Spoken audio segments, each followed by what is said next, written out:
What's happening, guys? My name's Nicholas Renaud, and in this video, we're going to be taking a look at how to build an AI-powered Q&A web app using TensorFlow.js and React.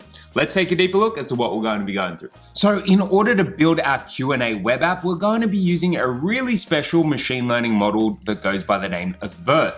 Now you're probably thinking, what the hell is BERT, Nick? Well, it's a really powerful natural language processing model that was originally developed by the Google team in 2018. Now the cool thing about BERT is that it is ridiculously powerful and can be used across a whole range of natural language processing tasks. So it can perform well on question and answering, named entity recognition, and a whole bunch of others, to name a few.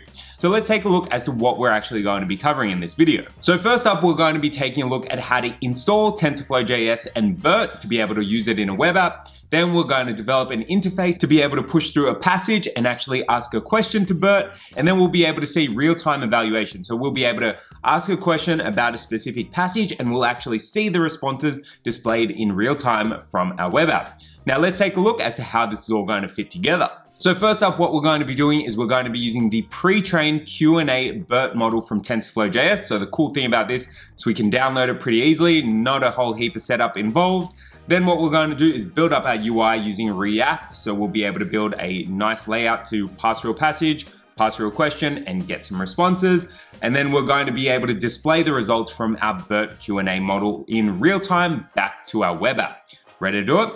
Let's get to it. Alrighty guys, so in order to build our BERT.js React app, we're first up going to be starting with a pre-written template. Now, this includes some of the stuff that we need, but there's still a reasonable amount of development that we need to do. But good thing to note, all the code that you see, including the template, will be available in the description below so you can follow along as you're building this yourself. Now, in terms of what we're actually going to be going through, there's 6 things that we need to do. So first up, we need to install our dependencies. We then need to import them into our app, set up some references and state hooks. So these are going to be placeholders for our UI. Then what we're going to do is load in our TensorFlow model, handle our questions, so specifically define a function to handle our Q&A. And then what we're finally going to do is pipe it in to our different UI components, our input, our question, and our result area. Now, in terms of how we're going to be doing this, we're going to be first up using TensorFlow.js. So if we actually take a look, there's a whole heap of different models that you can work with in TensorFlow.js, and we've covered a lot of these in some of the other videos. For this particular video, we're going to be focused on this one down here. So natural language question and answering using BERT. So for this particular video, we're obviously going to be focused on TensorFlow.js and ideally JavaScript. If you'd like to see this done in Python, by all means, leave a mention in the comments below and I'll take a look. Now, in terms of the template that I mentioned, this has been built with Create React App, but it's got really specific versions of React. So these just are found tend to work pretty well. Again, this is all going to be available in the template. All right, now the first thing that we actually need to do is go on ahead and install dependencies. So this README is going to serve as our to-do list. So everything that we're going to need to do, we're going to be tracking inside of our README. So first up, let's go on ahead and install our dependencies. So there's really 3 dependencies that we're going to need. So TensorFlow.js, the actual Q&A model, and last but not least, we're going to download this React spinner. So this gives us a nice loading screen while our model is actually loading. So let's go ahead and install it.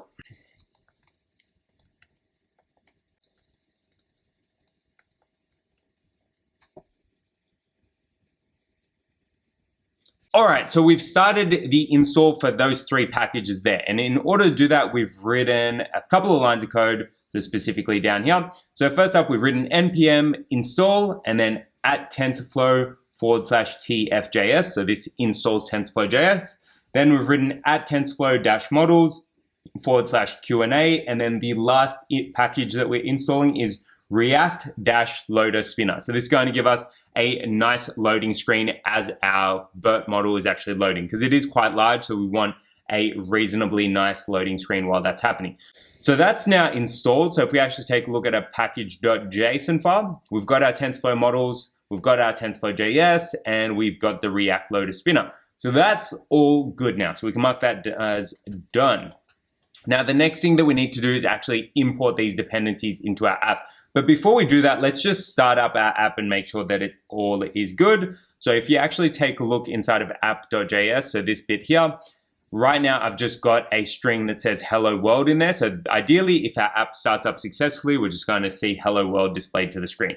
So in order to start up our app, we can just type in npm start, and this is going to kick things off. And ideally, we should see hello world on the screen. If that appears, then we're all good to go.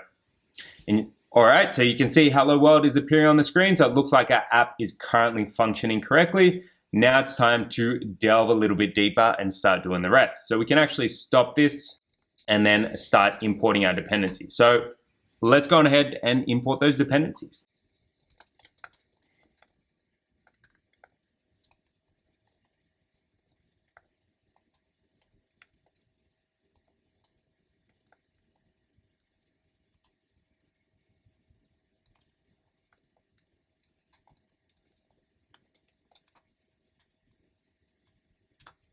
Alrighty, so those are our dependencies now imported. So in order to do that, we've written 5 lines of code. So the first import is importing TensorFlow.js. So in order to do that, we've written import star as TF from @TensorFlow/TFJS. So this is importing TensorFlow.js. Then our next import is import star as Q&A from @TensorFlow-models/Q&A. So this means that whenever we want to refer to our Q&A model, we just need to type in Q&A. Then we've imported some CSS. So these 2 lines here are linked intrinsically. So what our first line is doing is bringing in our CSS for our React loader spinner. And you'll see that in a second. It's basically this nice sort of spinner that gives us a loading screen. And then we've actually imported the loader. So in order to do that, we've written import loader from React-loader-spinner. This CSS line, in order to do that, we've written import React-loader-spinner /dist, /loader/React-spinner-loader.css. Bit of a mouthful there. Then our last import is we've imported fragment explicitly from React. So import curly braces fragment from React. So this is going to allow us to wrap some of our code in a fragment to load it a little bit easier. So those are all our dependencies now imported. So we can go back to our README and mark that now as done. Now the next thing that we need to do is onto step 2, which is effectively step 3 because I started from 0. We need to set up our references and our state hooks. So up here in our template, we already had a ref or use effect, and use state already pre-imported. So our references are going to be references to our on-screen UI elements. So if you've never worked with React before, this is sort of like creating a symbolic link to those elements. So say, for example, we've got a div that allows us to work with that div inside of our React code. So we're actually able to work with on-screen elements using that reference. Use state is going to allow us to handle state within our React app. So this is going to be where we store our question as well as our passage, and I think eventually our answers as well. But more on that in a second. Let's go on ahead and set up some references, and then we'll take a look at what state hooks we need to set up as well.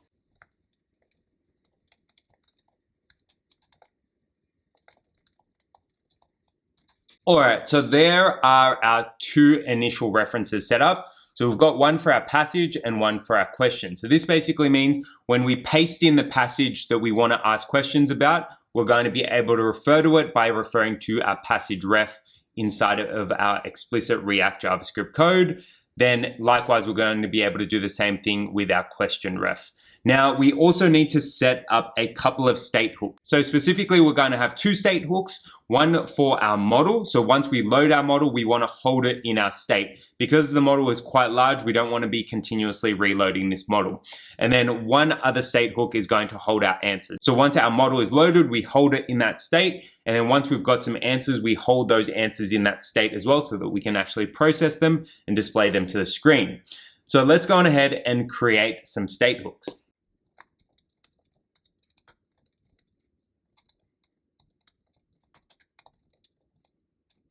Alrighty, so those are our state hooks set up. So what we've done is we've written const square brackets, and this is just extracting our 2 different components, answer and set answer. So our answer is effectively going to hold our different answers from our model, and set answer is going to be the method that we can use to set that state. But again, more on React hooks in the description below. I'll include a link to a little bit of a crash course on state hooks and really just React hooks in general.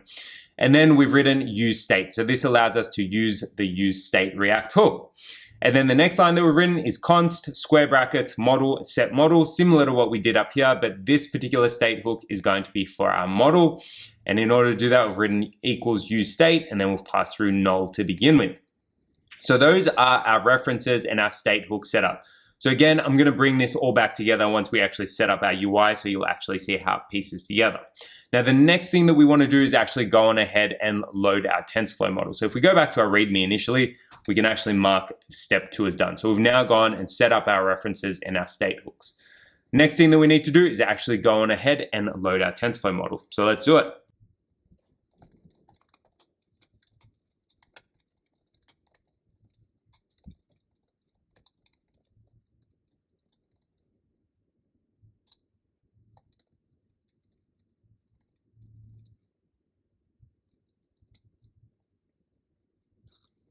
Alrighty, so that's the code done to go on ahead and load our model. So there's two parts to it. The first part is the function that we're going to use to load our model. And then the second is we're actually going on ahead and running that function using the React use effect hook. So this basically runs once our application actually loads. So ideally, we don't want to be rerunning it every single time because it's quite large. So in order to do that, we've written a new function and we've called it load model. We've made it asynchronous, so const load model equals async, and then we've just used the standard ES6 functionality to go on ahead and define a function. And then inside that function, we've got 3 lines.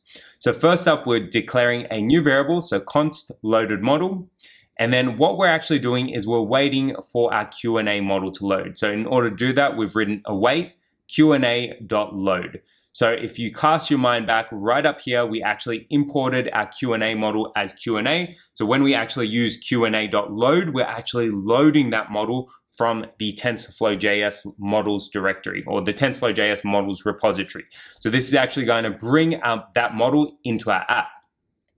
Then what we're doing is we're actually setting that model using our React hook. So by doing that, we're effectively going to be able to refer to the model from another function. So in order to do that, we've written set model, and then we've set our model equal to that loaded model that we just loaded up.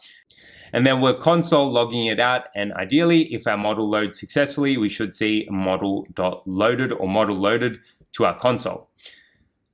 Then in order to actually go and run that function, we've defined use effect. And then so in that, we're defining an anonymous function, and that anonymous function is actually running this loaded model function up here. And then we're passing through no dependencies. So this last parameter here basically defines how often that particular function should be written. If you pass through square brackets, it's only going to run once our application starts up. So we don't want to be reloading this model frequently because it is quite large. So ideally, in a nutshell, we've defined a function to actually go on ahead and load our model, and then we're actually running it here once our application starts up using that use effect hook. Again, more on React hooks in the description below. There's a whole wide world around them. Okay, now what we want to do is actually start up our app just to make sure everything's still working. So ideally, what we want to see is that once our app starts up, we wait a couple of minutes, and then our model should finish loading, and we see model loaded inside of our console. So if we type in npm start, so if we now open up our console, again, this might take a little while, and this is why we've got that React loader spinner, because once we have the rest of our app architecture sort of done, what we're actually going to do is while our model is loading, we're actually going to use that spinner to sort of give it a bit of a loading screen so that we don't pass through questions before we actually have our model loaded. So now while we wait, our model should be loading, and eventually what you're going to see is console logged out here. Our model should actually be loaded. Alrighty, so if you take a look at our console, you can see that our app our model has in fact loaded, and it's console logged out, model loaded. So it looks like we've successfully gone and done that. And you can see that's being triggered by line 25 in app.js, which is in fact line 25.app.js. which is in fact line 25 from app.js. So our model has successfully loaded. So we can now go to our README and actually mark that bit as done. Cool. All right, now the next thing that we want to do is actually handle some questions. So initially we're not going to set up our UI, but we're just actually going to pass some questions through and see if we're actually able to get some answers. So for the particular passage that we're going to be using a bit of a Wikipedia page, and I've been taking a look at a lot of Tom Clancy books lately. So we're going to be using Tom Clancy for now, but feel free to use a different package if you wanted to. So what we're going to do now is define a function that allows us to ask questions to the model that we've set inside of this state here. So this code is actually going to be triggered from our UI. So let's set up this function, hook it up to our UI, and then we'll take a look at the architecture and how that actually works.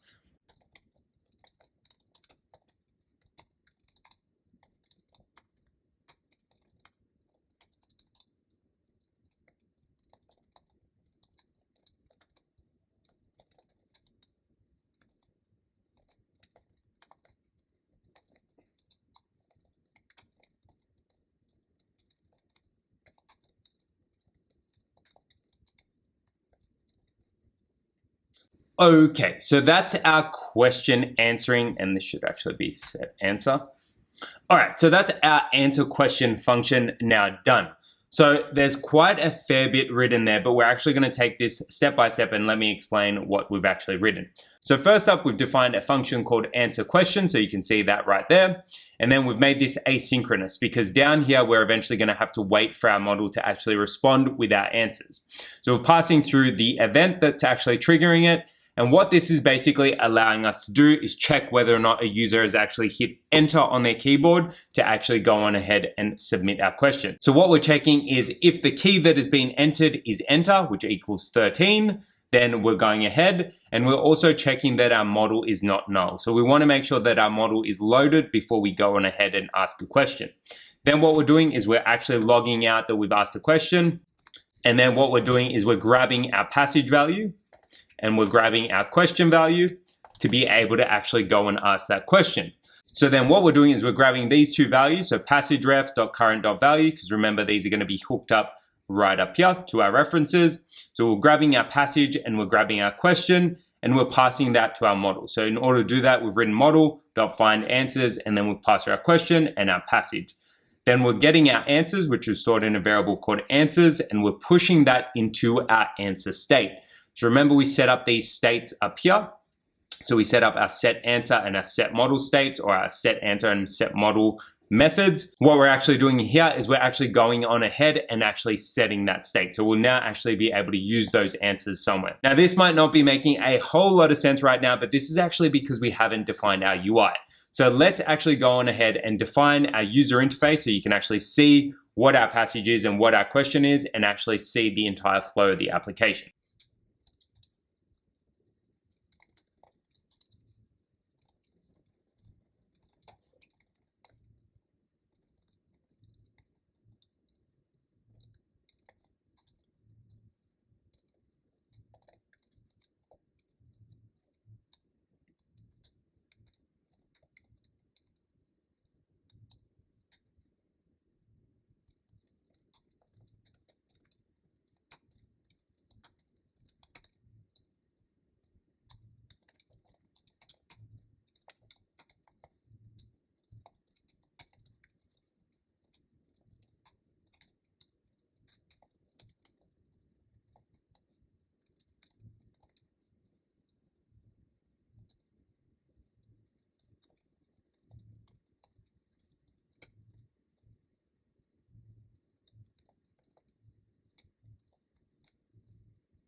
Alrighty, so that's our UI done. Now I've written a ton of stuff there. So now let's take a step back and let's actually go through the entire architecture. So I'm just going to zoom out briefly and explain all of this code in detail. So what we're doing inside of our UI is we're basically using a ternary operator. So first up, what we're doing is we're checking, has our model loaded?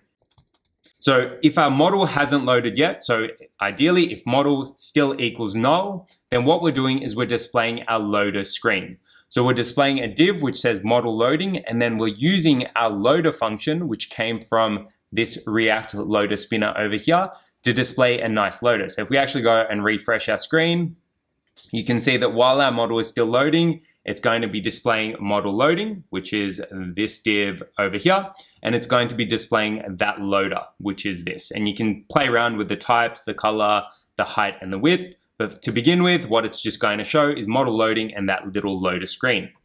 Then, so assuming our model has loaded, so this is this colon here. So in this case, this is if our model has loaded. Then what we're doing is we're using this fragment to actually go and define our UI.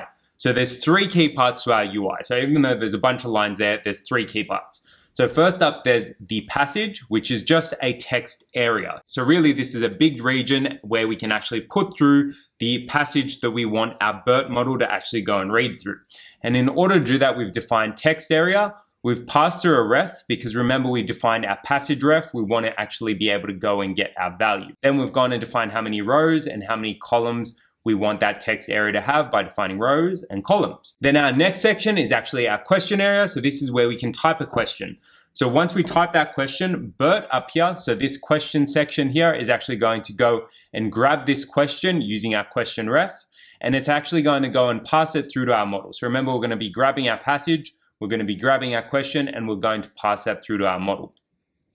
Now, in order to define that question area, we've just used an input. Again, we've defined our ref. So this is going to allow us to refer to it inside of that function. And then we've also defined a method that we want to trigger on key press. And this is that answer question method that we had up here. So effectively, once we paste in a passage, once we paste in a question, and once we hit enter, this method up here is going to trigger. And if it detects that the key that's being pressed is in fact enter, which is key 13, then it's going to go and run through. It's going to grab our passage and our question using these two references that we defined up here. And it's going to go on ahead and pass it through to our model. So we'll pass through our question and our passage to the method model.findAnswers. And then we'll store that inside of our answers state. Then that state is what we're going to be using for our answers section. So what we're actually doing here is we're performing another ternary check. So this is again a ternary check. No, let's not do that. Ternary check. I'm going to delete that in a second. So this is another ternary check here. And what we're doing is we're checking whether or not we've got any answers in our answer state, which we defined over here. And if we do have answers, then we're mapping through each one of those. So you can see here that we've written answer.map, and then we're grabbing our answer and its index, and we're just going and outputting that nicely here using this div. So this is really just some standard, reasonably standard JSX there. So we've got our answer, then the answer index, and then we're actually passing through the answer.text and the answer.score. So we can actually take that out of curly brackets. Don't need that in curly brackets there. And if we've got no answer, which is the colon here, then we're going to be displaying nothing. So there's quite a fair bit there, but let's actually take a look at how it works, and maybe this will make a little bit more sense. So now while we refresh our model is going to start loading, and then we can go and copy this package or this passage from Wikipedia. So I'm just going to copy this, then wait for our model to load. So ideally we should see console log model loaded once our model is actually loaded. All right, so you can see our model is loaded. It's console logged out model loaded. And our spinner, remember our loader has now switched to this state. So it's now displaying our UX. So remember our passage is this. Our ask a question area is this. And eventually our answers are going to be down here. And right now we've got ternary check because we left that in there. We didn't go and delete this out. Doesn't matter, it'll still work. So we can paste through our passage, which is what we've just copied from Wikipedia. And now we can actually use our BERT model to ask questions about that package. So if you don't know who Thomas Clancy is, basically he's a writer. He's written a lot of prolific military style books. Now, say for example, we didn't know who he was. We could actually type in, who was Thomas Clancy? And you can see our question has been submitted, and we've actually got a bunch of answers from our BERT model. So you can see here that it's saying an American novelist, an American novelist. And you can see it's actually going and extracting that from our passage over here. Now, he wrote a lot of books about some specific characters, so we can actually type in, who was the most popular character. Let's see if that works. Doesn't look like we got any responses there. So what about most famous? And there you go. So rather than saying popular, famous is probably a better answer or better question. And you can see here that in fact, the most popular character that he had in his books was named Jack Ryan. And you can see there that he's written Jack Ryan, Ryan. And then it's actually gone and extrapolated a little bit. Another well-known character of his was John Clark. And these are in fact correct. I've read a bunch of his books, so those are actually appropriate. But you can see there that there's actually a lot of stuff that you can actually do with BERT. So we can pass through a passage, we can ask it a question, and then just using that passage, it's actually able to extrapolate and actually give you an answer back from that package. Pretty cool, right? So again, let's take a step back, take a look at our architecture. So if we unzoom again, so what we've actually got is we've got our UI, and remember we've got these two passage refs. So these were defined up here, so passage ref and question ref. And then what we're actually doing when we hit enter is we're running this answer question method down here. So we're grabbing our passage, which is this. We're grabbing our question, which is this.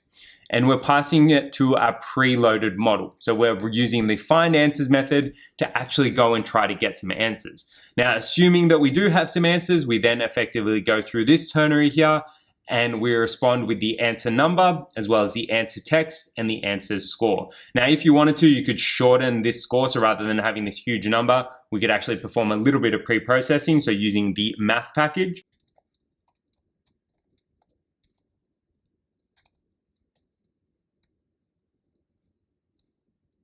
And now when we ask a question, what we should effectively get is a rounded up number. So rather than displaying the entire number, which was a huge score, we should be able to get a shortened response. So again, we'll grab this passage and we'll wait for our model to load. And eventually once that's loaded, we'll be able to pass that through. All right, so paste in our passage. Who was Thomas? Zoom in a little bit. Clancy. And you can see there, so now we're getting a nicer number. So rather than displaying this huge number, we've just got a rounded number. You can also delete that ternary check. You don't actually need that. And there you go. So that about wraps up how to actually build a web app that uses the BERT Q&A model. So just to quickly summarize, so if we go back to our README, so we installed our dependencies. Let's zoom in on that. We installed our dependencies, we imported them, we set up our references. Remember, we set up our passage and our question ref. And we set up our state hooks, we set up our question state, and we also set up our model state. Then what we did is we defined how we'd actually load in our model. So remember, we used the use effect hook, which was right about here. So this allowed us to load in our model. Then we handled our questions using our answer question function. And then last but not least, we actually rendered those to the screen. And that about wraps it up. Thanks so much for tuning in, guys. Hopefully you enjoyed the video. If you did, be sure to give it a thumbs up, hit subscribe, and tick that bell. And let me know what questions you went about answering using your very own BERT-powered web app. Thanks again for tuning in. Peace.